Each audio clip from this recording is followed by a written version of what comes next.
Hello everybody, welcome back to my channel. कैसे हैं आप सब लोग? आई होप आप लोग सब अच्छे होंगे।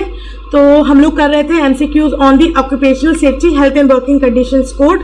हम पार्ट 1 इस पर्टिकुलर टॉपिक को ऑलरेडी कवर कर चुके हैं। आई होप आप लोगों ने वो वीडियो देखी होगी। अगर नहीं देखी है तो डिस्क्रिप्शन बॉक्स में उसका लिंक है, वहां से जाके देख सकते हैं। And this is part 2। And अगर आप लोगों ने वो वाली वीडियो नहीं देखी है और ये फर्स्ट टाइम देख रहे हैं तो कोई प्रॉब्लम नहीं है, आप वो वाली बाद में भी देख सकते हैं। आई मीन दोनों कनेक्टेड नहीं है, they are just multiple choice questions, तो आप वो बाद में भी देख सकते हैं। एंड अगर आप लोग फर्स्ट टाइम मेरे चैनल को देख रहे हैं तो मेरे चैनल को ज़रूर सब्सक्राइब कर दीजिएगा, बेल आइकन को भी प्रेस कर दीजिएगा ताकि जब भी मैं न्यू वीडियो अपलोड करूं आपको सबसे पहले नोटिफिकेशन चला जाए। So let's get started with the questions. So let's start with question number 52.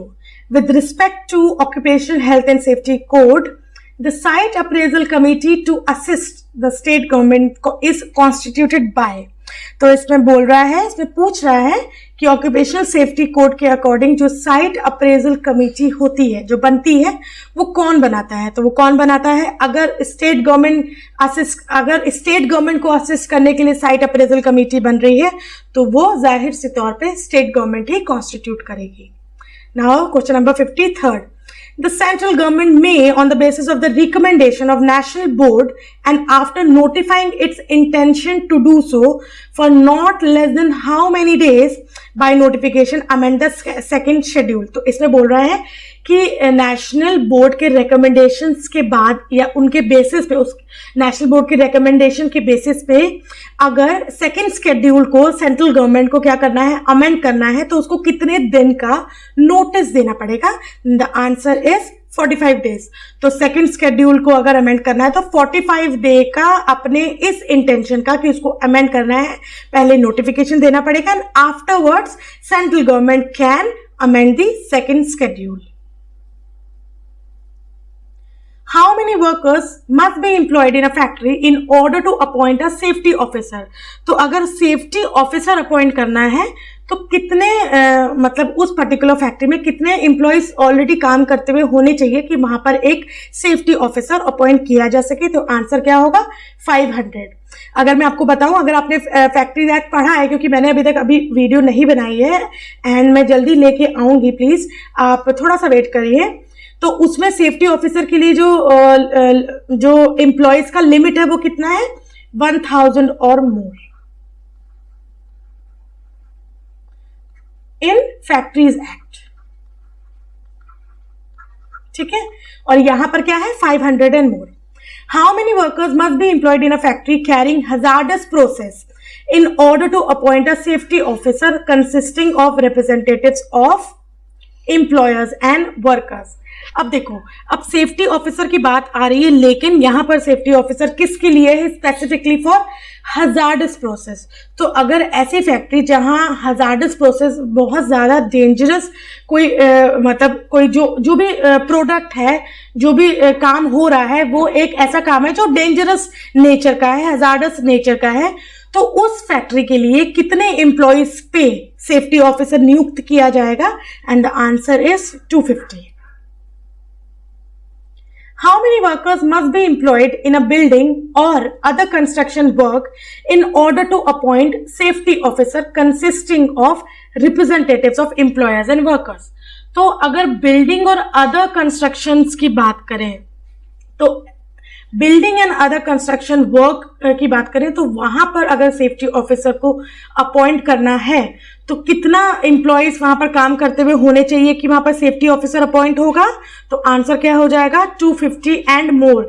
तो इसको प्लीज ध्यान में रखना, it's not more then 250, it's 250 और मोर। तो कभी कभी आपसे कंफ्यूजिंग क्वेश्चंस पूछे जाते हैं। कैसा क्वेश्चन पूछा जाता है? कभी कभी आपको क्या बोल दिया जाता है कि एक फैक्ट्री, मतलब एक सिचुएशन दे दी जाती है कि एक फैक्ट्री है, वहां पर 250 लोग काम करते हैं, तो बताओ इनमें से कौन सी फैसिलिटी या कौन सा ऑफिसर वहां पर अपॉइंट होगा? तो सर्टन कोई नंबर दे देंगे और पूछा जाएगा कि कौन सा ऑफिसर अपॉइंट होगा या कौन सी फैसिलिटी वहां पर प्रोवाइड की जाएगी, तो उसके बेसिस पे आपको बताना होगा। तो इसको ऐसे भी ध्यान में रखना, ठीक है? तो यहां पर इसके नंबर्स ध्यान रखना, इट्स नॉट मोर देन 500 या मोर देन 250, इट इज 500 और मोर और 250 और मोर। आई होप आपको ये चीज समझ में आई होगी। Question number 57, how many workers must be employed in a mine in order to appoint a safety officer. अब अगर माइन की बात कर रहे हैं तो कितने वर्कर्स अपॉइंट होने चाहिए कि सेफ्टी ऑफिसर वहां पर नियुक्त किया जाएगा, तो वहां पर 100 और मोर। जिस भी माइन में 100 या उससे ज्यादा वर्कर्स काम करते होंगे तो वहां पर एक सेफ्टी ऑफिसर अपॉइंट किया जाएगा। अगर वो building and other construction work की बात है तो वहां पर 250 या उससे ज्यादा वर्कर्स काम करते हुए होने चाहिए। अगर वो ऐसी फैक्ट्री है जो हजार्डस प्रोसेस के अंदर आती है तो वहां पर 250 या उससे ज्यादा वर्कर्स काम करते हुए होने चाहिए। या अगर वो एक नॉर्मल फैक्ट्री है तो वहां पर कितने वर्कर्स होने चाहिए कि एक सेफ्टी ऑफिसर को अपॉइंट किया जाएगा? द आंसर इज 500 और मोर। So, question number 58. Every establishment employing dash or more workers except for the establishment prescribed under subsection 1 of section 22 shall constitute a safety committee consisting of representatives of employers and workers. तो अगर safety committee की बात हो तो यहाँ पर safety officer नहीं, यहाँ पर सेफ्टी कमेटी की बात हो रही है। तो एक इस्टेब्लिशमेंट में कितने या उससे ज्यादा वर्कर्स काम करते हुए होने चाहिए कि वहां पर एक सेफ्टी कमेटी कॉन्स्टिट्यूट की जाएगी? द आंसर वुड बी 500 और मोर। तो 500 या उससे ज्यादा वर्कर्स अगर होंगे तो वहां पर सेफ्टी कमेटी बना दी जाएगी। Tenure of the safety committee shall be, अब टेन्योर कितना होगा? तो अगर एक बार कोई सेफ्टी कमेटी बनेगी तो वो 3 साल तक रहेगी, तो उसका टेन्योर कितना होगा? मतलब उसमें जो मेंबर्स होंगे 3-3 साल के बाद वो चेंज होते रहेंगे। The owner, employer, occupier, agent or manager needs to implement the recommendations of safety committee within a period of, तो सेफ्टी कमेटी जो भी रिकमेंडेशंस देगी उसको जो ओनर है, एम्प्लॉयर, ऑक्यूपायर, एजेंट, मैनेजर, जो कोई भी जिसके ऊपर ये रिस्पॉन्सिबिलिटी है, it can be anyone, it can be an owner, employer, occupier, agent और अ मैनेजर, तो उसको कितने टाइम पीरियड के अंदर सेफ्टी कमेटी के रिकमेंडेशंस को इम्प्लीमेंट करना होगा? Then the answer is within 15 days. 15 days के अंदर सेफ्टी कमेटी ने जो जो रिकमेंडेशंस करे हैं उसको इम्प्लीमेंट करना होगा इन दी एस्टैब्लिशमेंट, जो भी फैक्ट्री है। The facility of canteen must be provided in an establishment, तो कैंटीन कोई भी establishment है जहां पर 100 या उससे ज्यादा वर्कर्स काम करते हुए होंगे वहां पर कैंटीन प्रोवाइड की जाएगी। Question number 62, with respect to occupational safety code, ambulance room in every factory, mine or building or other construction work wherein how many workers are ordinary employed, तो इसका मतलब है कि चाहे वो फैक्ट्री हो, चाहे वो माइन हो या बिल्डिंग और अदर कंस्ट्रक्शन वर्क वाला पूरा साइट हो, वहां पर कितने वर्कर्स काम करते हुए होंगे कि वहां पर एम्प्लॉयर को एक एम्बुलेंस रूम प्रोवाइड करवाना पड़ेगा? तो आंसर क्या होगा? 500 या उससे ज्यादा। तो एम्बुलेंस रूम क्या है? इट्स 500 और मोर। लेकिन अगर आपको ध्यान हो, फैक्ट्रीज एक्ट में ये जो नंबर है क्या है? मोर देन 500 है। फैक्ट्रीज एक्ट में जो नंबर दिया गया है वो क्या है? मोर देन 500, लेकिन यहां पर क्या है? 500 और मोर। ठीक है। Question number 63, with respect to occupational safety code, adequate, suitable and separate shelters, rest rooms for male and female and transgender employees and lunch room in every factory and mine where in, तो किसी भी factory में जहां पर कितने मोर than 50 workers काम करते हुए होंगे तो वहां पर जो एम्प्लॉयर है उसको क्या प्रोवाइड करवाना पड़ेगा? एक suitable adequate shelters, rest rooms for mail, female, transgender and also lunch room. किसके लिए? इन सबके लिए lunch room, shelter room, rest room. तो इसके लिए कितना चाहिए? मोर देन 50 वर्कर्स होंगे। तो ये सब अगर अलग से भी पूछा गया, लेट से कि कभी कोई क्वेश्चन में सिंगल आपसे पूछ लिया गया कि शेल्टर रूम के लिए कितना चाहिए या रेस्ट रूम के लिए कितना चाहिए या लंच रूम, तो सेपरेटली भी पूछा गया तो भी आपको मार्क मोर देन 50 ही करना पड़ेगा। ठीक है। और अगर आपसे ऑब्वियसली एक साथ पूछा गया तो भी आप मोर देन 50 ही करिएगा। Question number 64, with respect to occupational safety code, A welfare officer should be appointed in every factory, mine और plantation. तो जहां तक वेलफेयर ऑफिसर की बात है, चाहे वो फैक्ट्री हो, चाहे वो माइन हो या प्लांटेशन हो, वहां पर कितने वर्कर्स काम करते हुए होने चाहिए कि वहां पर एक वेलफेयर ऑफिसर को अपॉइंट किया जाएगा? देन द आंसर इज 250 और मोर. क्या होगा? 250, 250 या उससे ज्यादा वर्कर्स काम करते हुए होंगे तो वहां पर वेलफेयर ऑफिसर को अपॉइंट किया जाएगा. Question number 65. As per Occupational Safety Code, the central government may make rules to provide for the facility of creche having suitable rooms for the use of children in the establishment ordinarily employed. तो अगर crash की सुविधा provide करनी है तो crash मतलब अगर किसी भी फैक्ट्री में, क्रैश क्या होता है? क्रैश एक ऐसा फैसिलिटी होती है जहां पर जो वर्कर्स होते हैं, उनके जो किड्स होते हैं, उनके जो बच्चे होते हैं, वो वहां पर रह सकते हैं. उनके लिए उनके एंटरटेनमेंट के लिए कुछ चीजें होती हैं ताकि वो खेल सकें, मतलब प्ले कर सकें. तो एक किड्स रूम बेसिकली आप बोल सकते हो, जहां पर उनकी टेक केयर करने के लिए एक कोई होता है बंदा या बंदी जो उसकी टेक केयर भी करते हैं, वो बच्चों की जो किड्स होते हैं. तो ऐसे में कितने वर्कर्स एम्प्लॉय करने चाहिए कि वहां पर एक क्रैश की सुविधा आपको दी जाएगी? Then the answer is more than 50. 50 से ज्यादा. It's not 50, it's more than 50. तो इसको ध्यान में रखना. As per Occupational Safety Code, the central government may make rules to provide for the facility of creche having suitable rooms or suitable room in the establishment for the use of children under the age of. अब देखो, अभी तक हमने बात करी कि कितने employees काम करते हुए होने चाहिए कि आप क्या करोगे, आप क्रेश की सुविधा प्रोवाइड करोगे. तो वहां पर आंसर क्या था? मोर देन 50. अब इसमें जो क्वेश्चन है, इसमें पूछा जा रहा है कि उन पर्टिकुलर एम्प्लॉयज के कितने एज तक के बच्चे होने चाहिए कि आप क्रेश की सुविधा प्रोवाइड करोगे. तो इसका आंसर हो जाएगा 6 years. तो ऐसा नहीं कहेंगे कि आपके अगर एम्प्लॉयज हैं, सपोज 50 या उससे ज्यादा एम्प्लॉयज हैं, लेकिन उनके जो बच्चे हैं वो बड़े हैं, तब आप थोड़ी ना क्रेश की सुविधा वहां पर दोगे. आप तभी क्रेश की सुविधा दोगे, क्रेश प्रोवाइड करवाओगे, जब आपके जो पास एम्प्लॉयज की जो नंबर होगा वो कितना होगा? 50 से ज्यादा होगा. एंड उन एम्प्लॉयज के जो बच्चे होंगे वो 6 साल या उससे कम के होंगे तब. ठीक है. Question number 67. As per the code, no worker in a day shall be required or allowed to work in any establishment or class of establishment for more than. तो किसी भी वर्कर को एक दिन में किससे ज्यादा काम करना अलाउड नहीं होगा? More than 8 years. तो नॉर्मल वर्किंग आवर्स क्या है? 8 hours है, not 8 years, it's 8 hours. 68. As per Occupational Safety Code, the period of work of a worker shall be so arranged that inclusive of interval of rest spread over in a day shall not be more than. अब अगर हम spread over की बात करें, obviously इसमें जो बोला गया है क्या है? spread over including the rest period. तो जो भी आधे से 1 घंटे का रेस्ट पीरियड मिलता है उसके बाद, मतलब उसको इंक्लूड करने के बाद भी स्प्रेड ओवर किससे ज्यादा नहीं होना चाहिए? 12 आवर्स से ज्यादा नहीं होना चाहिए.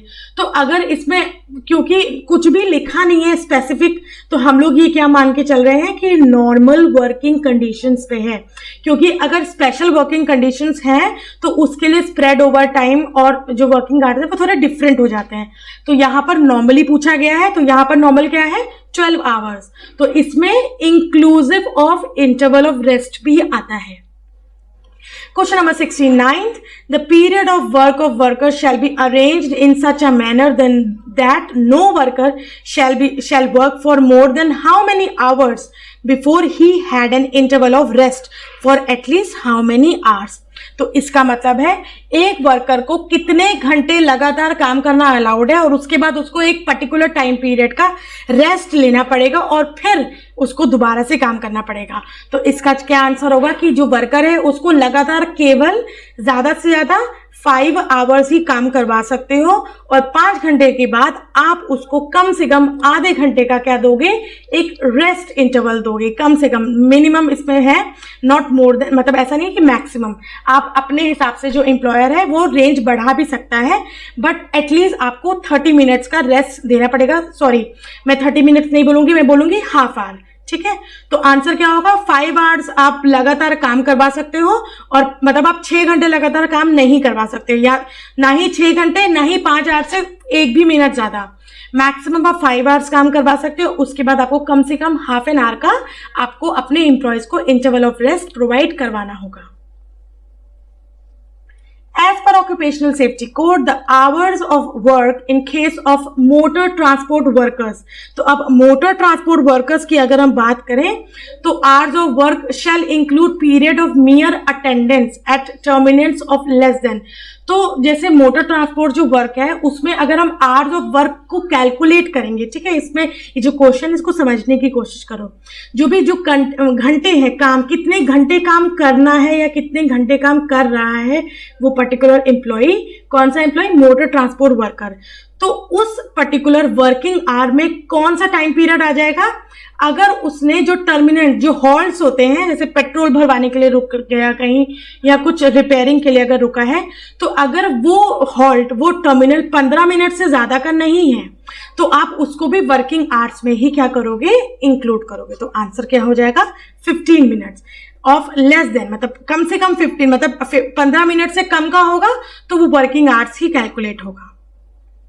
With regard to the code, the hours of work for working journalist during any period of 4 consecutive week, तो कोई भी वर्किंग जर्नलिस्ट के लिए अगर हम hours of work कैलकुलेट कर रहे हैं for 4 consecutive week है, मतलब लगातार जो 4 हफ्ते हैं, तो वो कितना होगा, सब्जेक्ट टू मैक्सिमम ऑफ कितना होगा, ज्यादा से ज्यादा कितना काम कर सकते हैं, अगर हम कैलकुलेट करें तो 44 आवर्स, और ये 44 आवर्स किसके लिए है, 4 consecutive वीक, लगातार 4 हफ्ते अगर काम को कैलकुलेट करें तो 44 घंटों से ज्यादा काम नहीं होना चाहिए। With regard to occupational safety code, the number of hours which shall constitute a normal working day for a working journalist, तो एक वर्किंग जर्नलिस्ट के लिए नॉर्मल वर्किंग डे क्या होगा, exclusive of the time of meals in a day shift, तो यहाँ पर जो मील्स के लिए वो टाइम निकाल रहा है, मतलब उसके लंच ब्रेक्स या डिनर ब्रेक, जो भी उसका टाइम, जो भी उसका शिफ्ट है, अगर नाइट शिफ्ट है तो रात का खाना, अगर दिन की शिफ्ट है तो लंच एंड ऑल, तो जो भी मील्स का जो टाइम है उसको निकाल के, it's exclusive of the time of the meal, उसको अगर हम हटा दें तो नंबर ऑफ आवर्स कितने होंगे जिसको हम नॉर्मल वर्किंग डे बोल सकते हैं, तो वो क्या होगा, 6 आवर्स का। और इन 6 आवर्स में हम लोग मील्स वाला जो टाइम है जिसमें वो खाना खा रहा है उसको हम इंक्लूड नहीं कर रहे हैं, इट्स प्योर वर्क, जो वर्किंग आवर है उसको गिना जा रहा है। With regard to the code, the number of hours which shall constitute a normal working day for a working journalist exclusive of the time for meals in a night shift। अब यहाँ पर हम नाइट शिफ्ट की बात कर रहे हैं, देखो डे शिफ्ट है तो डे शिफ्ट में 6 आवर्स है, नाइट शिफ्ट में क्या है, 5.5 घंटे, तो नाइट शिफ्ट में एक नॉर्मल वर्किंग आवर कौन सा होगा, अगर उसने 5.5 घंटे काम करा है exclusive of the time he took for having a meal, तो जो भी मील्स के लिए वो टाइम है उसको निकाल के जितना भी टाइम है, तो 5.5 घंटे अगर उसने काम करा है तो वो एक नॉर्मल वर्किंग आवर के अंतर्गत आएगा। And this I am talking for a night shift, and when it comes to day shift तो उसमें क्या हो जाएगा, 6 hours. With regard to occupational safety code, the period of work for working journalist shall be so fixed that no working journalist shall work for more than how many hours in case of a day shift before he had an interval of rest in case of a day shift for। तो इसका मतलब है कि अगर हम day shift की बात करें तो डे शिफ्ट में देखो नॉर्मल वर्किंग आवर्स होते हैं, तो कितने घंटे काम करके उसको एटलीस्ट उसको एक पर्टिकुलर टाइम का ब्रेक लेना पड़ेगा। तो इसमें क्या है कि अगर हम वर्किंग जर्नलिस्ट की बात कर रहे हैं, वर्किंग जर्नलिस्ट, तो एक वर्किंग जर्नलिस्ट को पूरे दिन में, डे शिफ्ट में, नॉर्मल वर्किंग आवर्स जो होते हैं उसमें लगातार केवल 4 आवर्स काम करना अलाउड है, और उसके बाद उसको 1 आवर का क्या मिलेगा, ब्रेक मिलेगा, मतलब रेस्ट मिलेगा। उसके बाद ही वो अपना काम कंटिन्यू कर सकता है।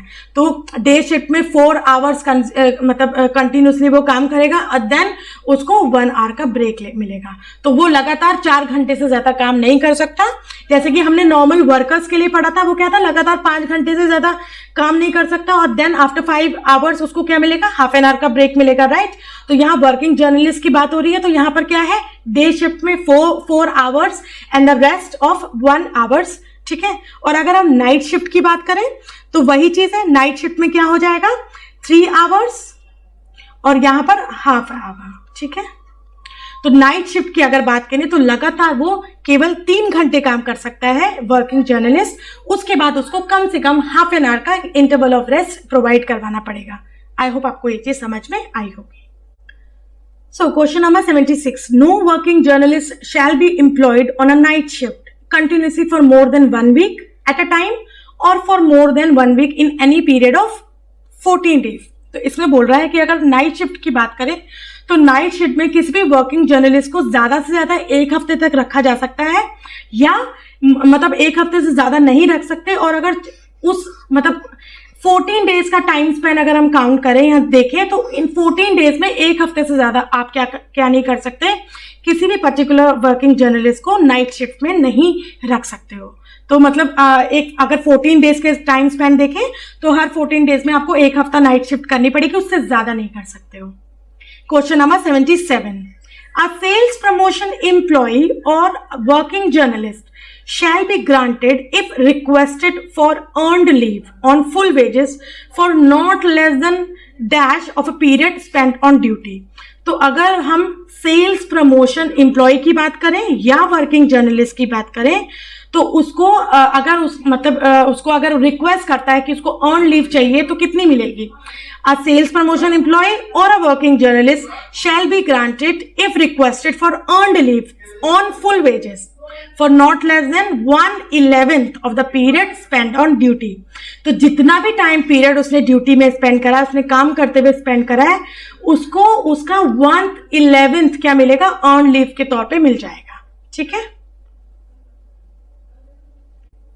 Question number 78, a sales promotion employee or a working journalist shall be granted if requested for a leave on medical certificate। तो लीव ऑन मेडिकल सर्टिफिकेट की अगर बात करें तो इनको कब मिल सकती है, ऑन 1/2। तो मतलब आधे वेजेस पे अगर उन्होंने जितना भी उनका पीरियड ऑफ सर्विस है उसका 1/18 पार्ट वो क्या कर सकते हैं, लीव ऑन मेडिकल सर्टिफिकेट ले सकते हैं ऑन हाफ वेजेस। इसको ध्यान में रखना। नो वर्कर, तो आंसर इसका 1/18 हो जाएगा। No worker shall be allowed to work in an establishment in any 1 week for more than. तो किसी भी वर्कर को मतलब 1 हफ्ते में 6 दिन से ज्यादा काम करना अलाउड नहीं है, और 6 दिन के बाद उसको पूरे 1 दिन का हॉलीडे मिलेगा। Question number 80, with respect to occupational safety code in any motor transport undertaking, an employer may, in order to prevent any dislocation of a motor transport service, require a worker to work on any day of the weekly holiday। तो मतलब इसका मतलब है कि कोई dislocation, कोई motor transport service का dislocation ना हो, कोई प्रॉब्लम ना आए। अगर ऐसे में एम्प्लॉयर एक वर्कर से उसके हॉलीडे पे भी काम करवा रहा है तो फिर वो ऐसे क्या मतलब लाइक उसको कितना टाइम तक वो लगातार काम करवा सकता है, कॉन्जिक्यूटिवली लगातार वो केवल बिना हॉलीडे के अपने वर्कर से केवल 10 दिन काम करवा सकता है, उससे ज्यादा नहीं करवा सकता। उसके बाद उसको एक हॉलीडे देना पड़ेगा। तो मैक्सिमम देखो वैसे क्या बोला जाता है कि वर्कर को 6 दिन काम करवाना है, ठीक है, हफ्ते में 6 डेज काम करवा सकता है, आपको 1 दिन का हॉलीडे देना पड़ेगा। लेकिन अगर कोई प्रॉब्लम आ जाती है, कोई स्पेशल कंडीशंस आ जाती है, सिचुएशन अराइज हो जाती है, तो ऐसे में अगर एम्प्लॉयर वर्कर से काम करवा रहा है, उसके हॉलीडे पे भी काम करवा रहा है, तो फिर ऐसे में वो लगातार केवल 10 दिन काम करवा सकता है, उससे ज्यादा नहीं करवा सकता। A worker is deprived of any day of the weekly holiday, the worker shall be allowed within how many days या how many month in which the holiday were due or within how many month immediately following that month compensatory।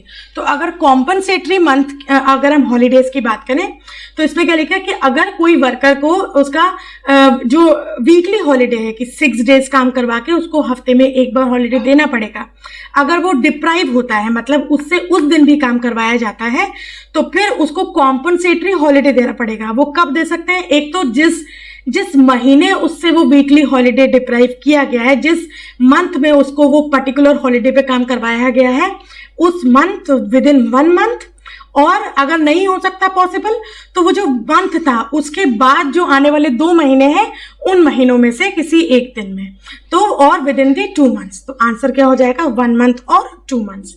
I hope आपको ये चीज समझ में आई होगी।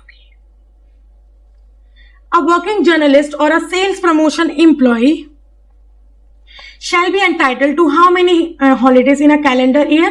तो अगर हम वर्किंग जर्नलिस्ट या सेल प्रमोशन एम्प्लॉय की बात करें तो उनको कितने हॉलीडेज मिलेंगे कैलेंडर ईयर में? तो आंसर क्या हो जाएगा? 10 holidays। If a working journalist or sales promotion employee is required to attend on a holiday, a compensatory holiday shall be given to him within how many days immediately following the holiday on a day mutually agreed upon। तो इसका मतलब है कि अगर suppose एक particular week में उसको उसका जो हॉलीडे था उस पर उसको काम करवाने बुलाया जा रहा है, ठीक है, तो अगर तो कितने टाइम के इस पर्टिकुलर डे के कितने टाइम के अंदर उसको एक कॉम्पनसेटरी हॉलीडे मिल जाना चाहिए वर्किंग जर्नलिस्ट या सेल्स प्रमोशन एम्प्लॉय को? तो क्या होगा आंसर? With in 30 days। तो अगर इस दिन काम करवा चुके हैं तो इसके बाद का जो 30 दिन का जो स्पैन है उसमें कोई भी दिन में आप दोनों वर्कर एंड एम्प्लॉयर मिलके म्यूचुअली एक दिन डिसाइड कर सकते हो कि किस दिन उसको हॉलीडे मिलेगा। The compensatory holiday to be allowed under the occupational safety code shall be so spaced that not more than dash compensatory holiday are given in 1 week। तो जो compensatory holidays हैं वो ऐसे होने चाहिए कि आप एक हफ्ते में कितने कॉम्पनसेटरी हॉलीडे नहीं दे सकते हो? 2 नहीं दे सकते हो। अब इसका मतलब क्या है? इसका मतलब है वैसे हमको हर हफ्ते एक कॉम्पनसेटरी हॉलीडे मिलता है, राइट?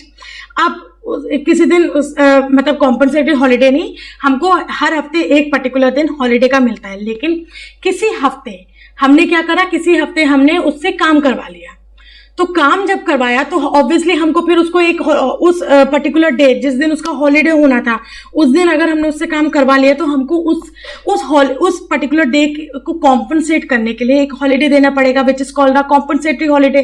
तो हम उसको कब देंगे? हम उसको नेक्स्ट वीक दे सकते हैं, नेक्स्ट टू नेक्स्ट वीक दे सकते हैं।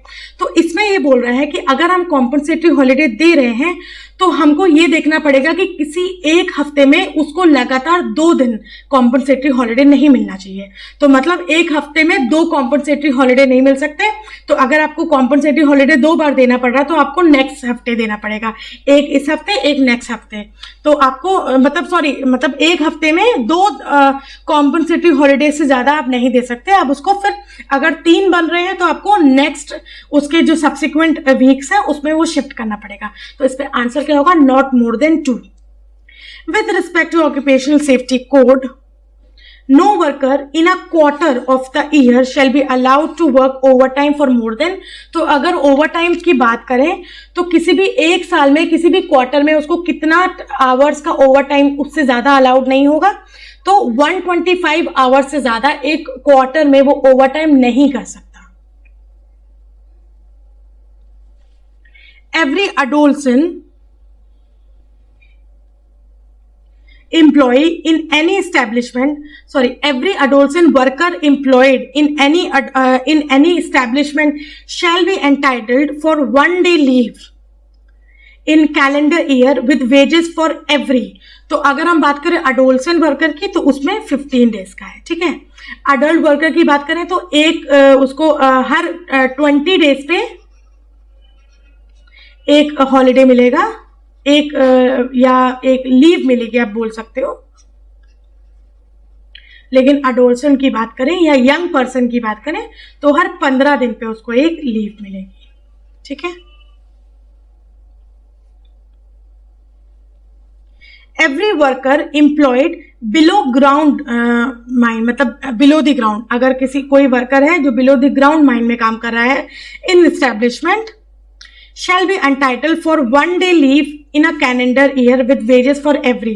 तो अभी तो हमने ये पढ़ा, ये नॉर्मल एम्प्लॉयज के लिए पढ़ा, राइट। इसको मैं फिर से एक बार लिख देती हूँ कि जहां तक अडोल्सन की बात है तो हर 15 डेज में उसको एक लीव मिल सकती है विद वेजेस, ठीक है, लीव विद वेजेस 15 डेज। तो यही अगर हम अडल्ट की बात कर लें तो अडल्ट का क्या हो जाएगा, हर 20 डेज में एक उसको लीव मिलेगी विद वेजेस, ठीक है। अब हम ऐसे वर्कर की बात करें जो बिलो द ग्राउंड काम कर रहा है माइन में, तो ऐसे केस में उसको हर 15 दिन में एक लीव मिल जाएगी विद वेजेस, ठीक है। तो कभी कभी एक्चुअली में इससे पहले भी एक बार क्वेश्चन आ चुका है कि आपसे पूछा जाता है कि अगर जैसे ये जो चीज पढ़ रहे हैं कि हर 20 दिन में एक लीव है, हर 15 दिन में एक लीव है, तो ऐसे में क्वेश्चन बन सकता है कि आपसे क्वेश्चन पूछा जाए कि एक वर्कर ने इतने दिन काम करा है तो अब उसको कितने दिन, अब उसको कितनी लीव मिल सकती है, वो कितनी लीव का एंटाइटलमेंट होगा उसका, ठीक है। लेट्स से उसने 200 दिन काम करा है या 225 दिन या 220 दिन काम करा है, तो 220 दिन में उसको कितने लीव मिल सकती है। तो अगर अडल्ट है तो 220 को हम 20 से डिवाइड कर देंगे, अगर अडोल्सेंट है तो उसको 15 से डिवाइड कर देंगे, तो जो भी आंसर आएगा वो उसकी लीव होगी। ऑब्वियसली इसमें हम वो सब चीजें काउंट नहीं करेंगे जिसमें हम जैसे अगर कोई एम्प्लॉय ले ऑफ हुआ है या उसने मतलब उसका हेल्थ थोड़ा सा प्रॉब्लम में था, वो उसकी हेल्थ कंडीशन ठीक नहीं थी तो उसने हेल्थ की वजह से अगर छुट्टी पे रहा है, तो वो सब चीजें हम इंक्लूड नहीं करते, उसको भी हम वर्किंग डेज मानते हैं। तो वो सब चीजें अगर उसको अगर ये ऐसा सिचुएशन आती है तब ऐसा क्वेश्चन आता है कि आपसे पूछा जाए कि उसको इतने दिन ले ऑफ करा गया, क्योंकि ऐसा क्वेश्चन आ चुका है इसलिए मैं आपको ये चीज बता रही हूँ। उसने इतने दिन काम करा, इतने दिन उसको ले ऑफ किया गया, इतने दिन उसने छुट्टी ली अपनी, उसकी तबीयत खराब थी, तो अब बताइए उसको कितनी लीव मिलेगी। तो we have to count everything और फिर हमको डिवाइड करना पड़ेगा। तो डिवाइड के लिए जो हमको चीज चाहिए वो यही है, अडोल्सेंट हर 15 दिन में एक लीव, अडल्ट हर 20 डेज में एक लीव, अगर वर्कर बिलो द ग्राउंड काम कर रहा है माइंस में तो हर 15 डेज में एक लीव। आई होप आपको ये चीज समझ में आई होगी। तो question number 88, in case of such workers whose service commences otherwise than on first day of January shall be entitled to leave with wages at the rate specified in section 32 of the code if he has worked for how many days of the total number of days in the remainder of the calendar year। अब इसमें बोल रहा है कि अगर किसी भी worker की जो सर्विस है, जो उसकी जॉब है, वो 1 जनवरी से स्टार्ट नहीं हुई है, लेट्स से उसकी 1 फेब से स्टार्ट हुई है, ठीक है, 1 फेब से उसका पूरा डेज काउंट कर लिया हमने, ठीक है। अब उसका लेट्स से आ रहा है 200, पूरा टाइम आ रहा है 200। अब इस 200 का हम पहले 1/4 निकालेंगे, ठीक है, तो 50 आ गया, ठीक है। अब उसने काम जो एक्चुअली में करा है वो लेट्स से 45 डेज ही करा है। अब 45 डेज 1/4 तो हो नहीं रहा है क्योंकि 50 है 1/4, तो यहां पर उसको लीव विद वेजेस एंटाइटल नहीं होगा। तो उसको लीव विद वेजेस अगर चाहिए तो उसको जितना भी उसने टाइम, जितना भी काम करा है वो उसको 1/4 उसको वर्किंग होना चाहिए। तो जितना भी उसका टाइम स्पेंड हुआ है उस पर्टिकुलर ईयर में, उसका अगर उसने 1/4 वर्क करा है तभी उसको क्या मिल सकता है, लीव विद वेजेस मिल सकते हैं, अदरवाइज नहीं मिलेंगे। In case worker is discharged or dismissed from service during the course of calendar year, such worker shall be entitled to wages in lieu of the quantum of leave। अगर कोई worker discharge हो गया है, ठीक है, या dismiss हो गया है, तो अगर उसकी कोई लीव है, एक्यूमुलेटेड लीव है, वो बची हुई है, अब उसके लीव में उसको वेजेस मिल सकते हैं। तो to which such worker shall be entitled immediately before his discharge dismissal before the expiry of. तो ऐसे में उसके डिस्चार्ज और डिसमिसल के कितने टाइम पीरियड तक उसको वो चीज मिल जानी चाहिए, क्या चीज, कि जितनी भी उसकी लीव बची थी उस लीव के अगेंस्ट में जो वेजेस है वो मिल जाने चाहिए, तो विद इन 2 months, तो before the expiry of 2 months। तो जिस दिन भी वो डिस्चार्ज या डिसमिस हुआ है उस दिन से 2 महीने के अंदर अंदर उसको जो भी उसकी लीव्स बची हुई हैं उसके अगेंस्ट में जो भी वेजेस बनते हैं वो मिल जाने चाहिए। इन case worker is superannuated or dies while in service during the course of calendar year, such worker shall be entitled to wages in lieu of quantum of leave to which such worker was entitled before his superannuation or death before the expiry of. अब यहां पर क्या है?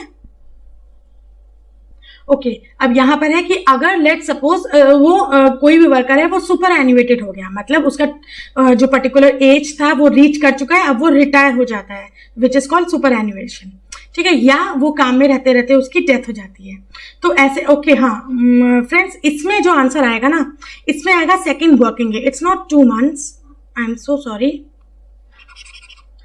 इसमें आएगा कि जब भी अगर कोई भी वर्कर है वो डिस्चार्ज या डिसमिस होता है और जो भी उसकी डिस्चार्ज और डिसमिस के टाइम पे जो भी उसकी लीव बची हुई है और जो भी मतलब उसका एंटाइटल्ड है जितनी भी लीव का, और उस लीव के अगेंस्ट में उसको जो वेजेस मिलेंगे वो कितने टाइम पीरियड के अंदर मिल जाने चाहिए।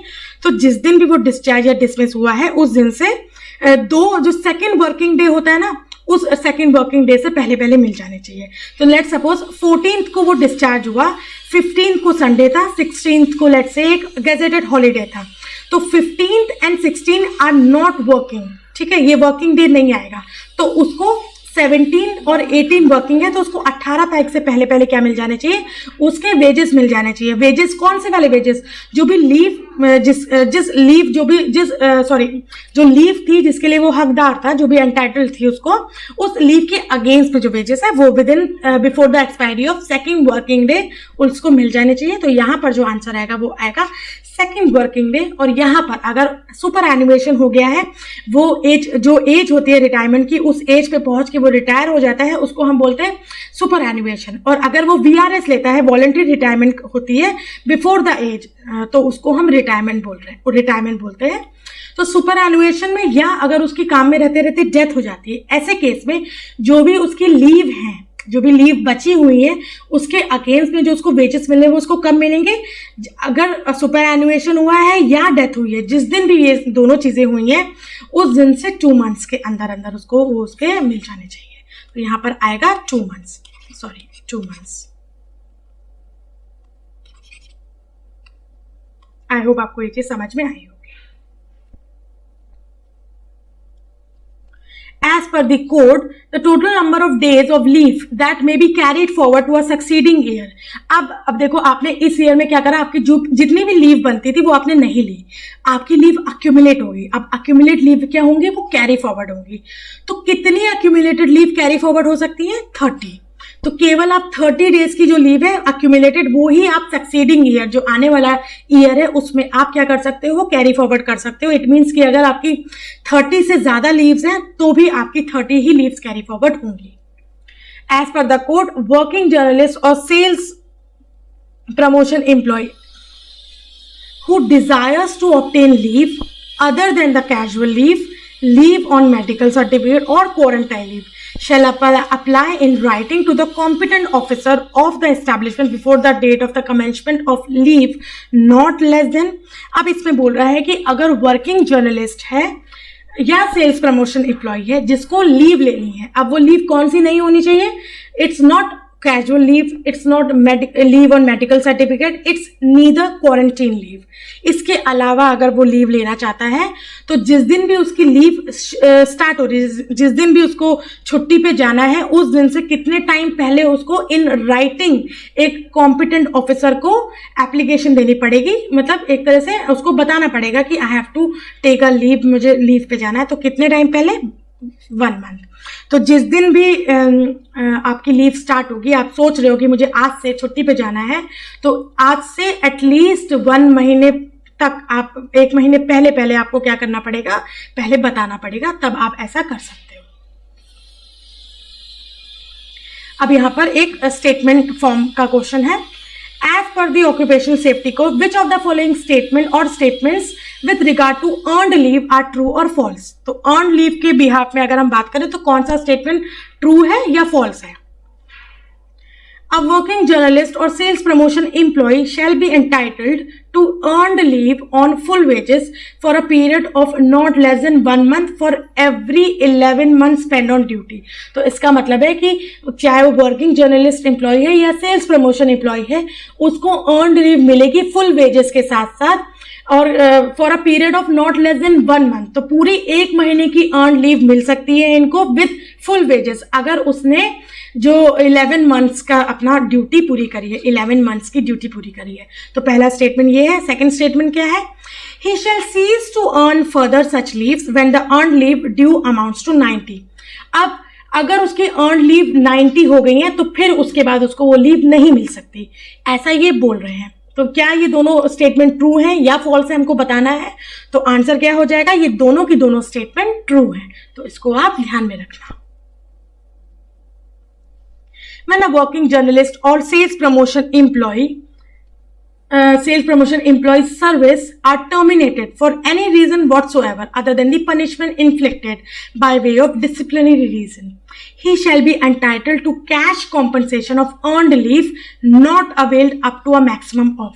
अब इसमें बोल रहा है अगर वर्किंग जर्नलिस्ट या सेल्स प्रमोशन एम्प्लॉय की सर्विस टर्मिनेट हो रही है. अब वो टर्मिनेशन किसकी वजह से नहीं होना चाहिए?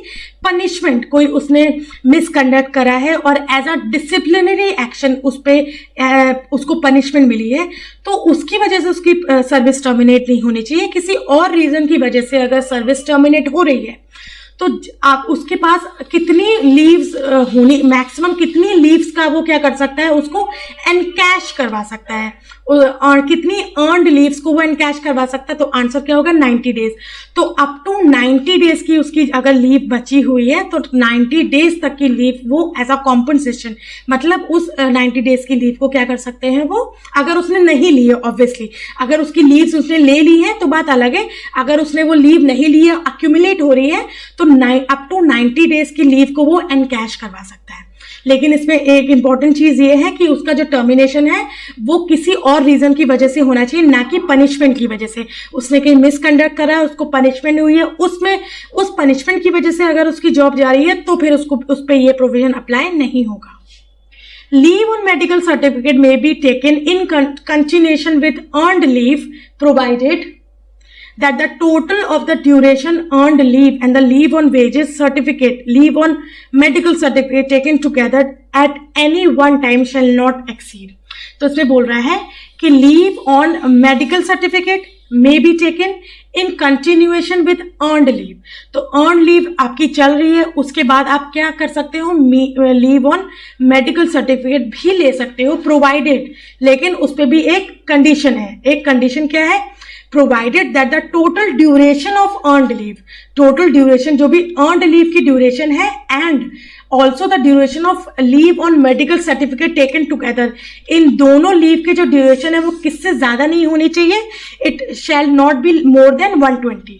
तो आप क्या कर सकते हो? earned leave के साथ साथ लीव ऑन मेडिकल सर्टिफिकेट भी ले सकते हो, प्रोवाइडेड दोनों का जो टाइम पीरियड है 120 दिन से ज्यादा नहीं होना चाहिए. Quarantine leave on full wages. Quarantine leave on full wages shall be granted by the newspaper establishment on the certificate of authorized medical practitioner designated as such under section 42 for a period of not exceeding.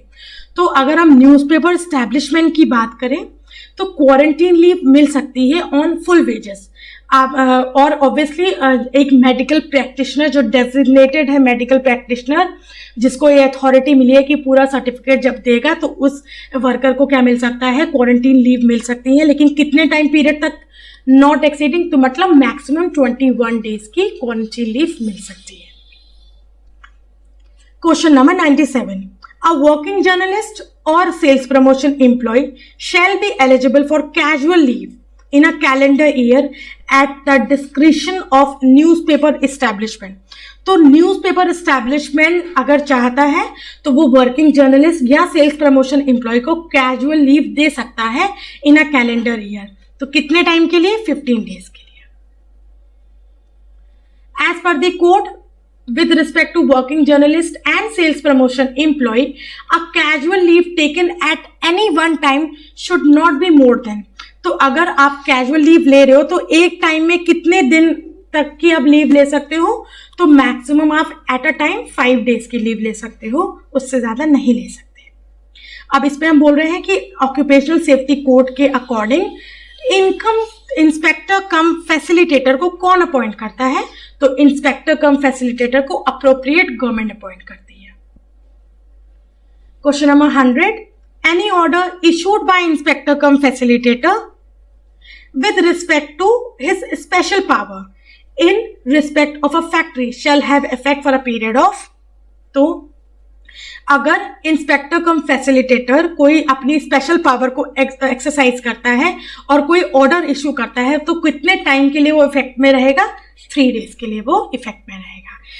And with this I and this session. I hope आपको part 2 समझ में आया होगा and question ज़्यादा tough नहीं लगे होंगे। अगर कोई क्वेरी है, कोई चीज़ नहीं समझ में आ रही है, you can ask me in the comment section. Also you can join my Telegram channel. Next video लेके मैं जल्दी आऊँगी। अगर आपको ये वाली वीडियो पसंद आई है, मेरे चैनल को प्लीज़ सब्सक्राइब करिएगा, प्लीज़ लाइक ज़रूर करिएगा। अगर आपको अगर मेरे वीडियोज़ पसंद आ रहे हैं तो प्लीज़ आप लाइक कर दीजिए। एंड नेक्स्ट वीडियो लेके मैं जल्दी आऊँगी। Till then stay connected and be safe, keep smiling, and bye bye.